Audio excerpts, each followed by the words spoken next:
اللہ کے نام سے شروع جو بڑا مہربان نہایت رحم کرنے والا ہے۔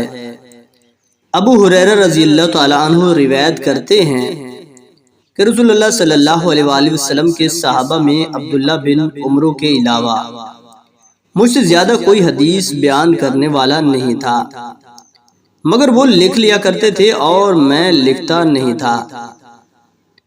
ابن عباس رضی اللہ تعالیٰ عنہ روایت کرتے ہیں کہ جب نبی کریم صلی اللہ علیہ وآلہ وسلم کی مرض میں شدت ہو گئی تو آپ صلی اللہ علیہ وآلہ وسلم نے فرمایا کہ میرے پاس سامان کتابت لاؤ تاکہ تمہارے لیے ایک تحریر لکھ دوں تاکہ بعد میں تم گمراہ نہ ہو سکو۔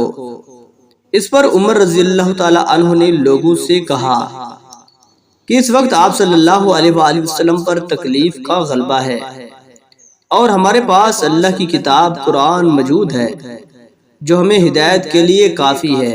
اس پر لوگوں کی رائے مختلف ہو گئی اور شور و غل زیادہ ہونے لگا۔ آپ صلی اللہ علیہ وآلہ وسلم نے فرمایا میرے پاس سے اٹھ کھڑے ہو، میرے پاس جگرنا ٹھیک نہیں۔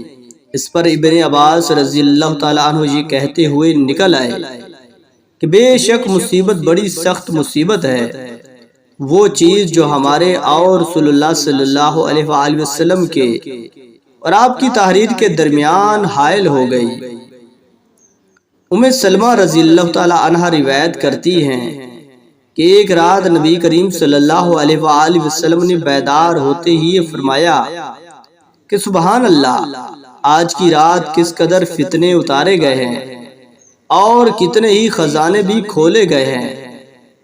ان حجرہ والیوں کو جگاؤ کیونکہ بہت سی عورتیں جو دنیا میں باریک کپڑا پہننے والی ہیں وہ آخرت میں ننگی ہوں گی۔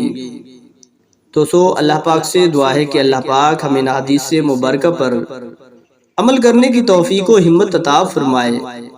آمین ثم آمین۔